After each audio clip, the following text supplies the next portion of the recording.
In this short video, I'm going to show you how you can create this simple elliptical mechanism model using ProtoTwin's online simulation software. The process for creating any model in ProtoTwin always begins by importing the CAD of your machine, robot, or mechanism directly into the simulation environment. Once you've successfully imported your CAD, you should be able to see a visual representation of the mesh for all parts of your assembly in the viewport. Now we can begin to add behavior to the imported parts. I'll first select the gear in the center, and then add a physics component to the gear entity. I'll now add a joint, and then set the constraint type to revolute. I now need to configure the axis and anchor properties for the joint by selecting appropriate features from the mesh. The revolute joint here will be used to constrain the gear entity so that it is only permitted to rotate in a 2D plane about the specified anchor point and around the specified axis. If we run the simulation and swap to navigate mode, we can interact with the physics to test whether the joint was configured correctly or not. Make sure to reset the simulation and swap back to edit mode to continue making further changes. One thing we didn't specify when setting up the physics was the collider property. You can inspect the collider by clicking the physics visualization button at the bottom of the viewport. Since the collider is set to convex, the collision geometry for the gear is represented as a convex hull around its graphics mesh. Unfortunately, this isn't the most suitable collider type for this model, since we're looking to precisely model the collisions between the two gears. What we actually want to do here is generate a custom collider. Upon choosing a custom collider, the graphics mesh of the entity will automatically be uploaded into ProtoTwin's custom collider tool. For this model, we'll use the signed distance field collider, which is the most computationally expensive, but also the most suitable collider type when you require precise collision detection between parts. SDF colliders store a point cloud and triangle mesh. The displayed points are colored to show the shortest distance of each point from the surface of the mesh. Once you're happy with the collider, you can click the Save button to upload the generated collider back into the simulation environment. We can now add a physics component to the entity for the second gear.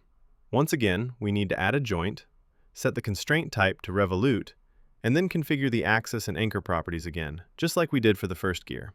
Once again, we need to generate a custom collider for the second gear to precisely model the collisions between each gear.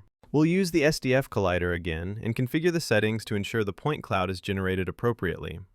Once you're happy with the output, you can click the Save button again to upload the collider back into the simulation environment. Once you've finished setting up the physics for the gears, you can now select the link entity underneath the second gear and then add a physics component to it, just like we did previously.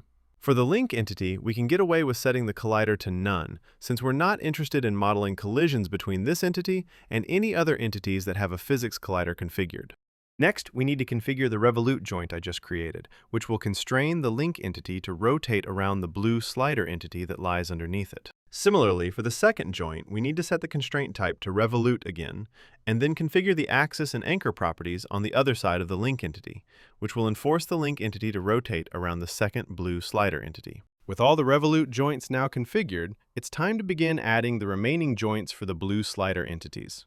I'll first select the slider entity, then add a physics component. Once again, we can set the collider type to none, since we're only interested in constraining the bodies and aren't really interested in modeling collisions. I'll then create a prismatic joint and configure the axis of motion for the slider. I'll then repeat what I just did for the second slider entity.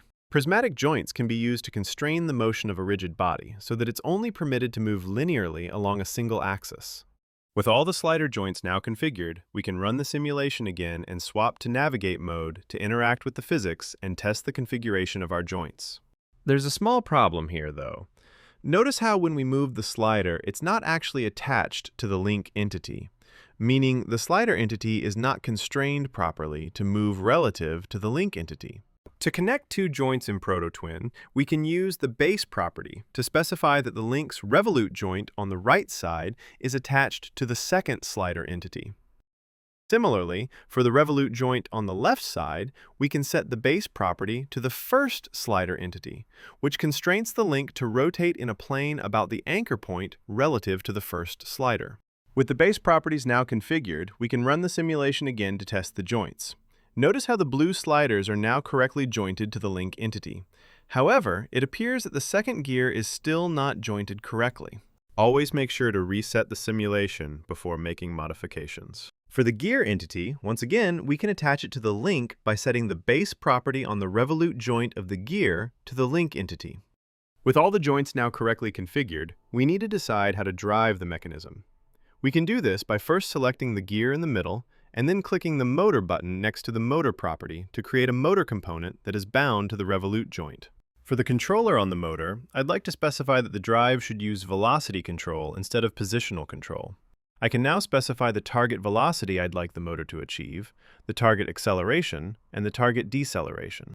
For the last remaining step, we once again need to add custom physics to the entity on the outside of the mechanism. Since this part is grounded, we can set the body type to kinematic, which specifies that the body cannot be influenced by external forces, but can still influence dynamic rigid bodies through collisions.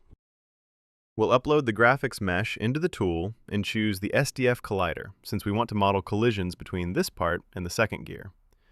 You can click the Generate button to generate the signed distance field collider, just like before. When you're happy with the quality of the output, you can click the Save button again to upload the collider back into the main application.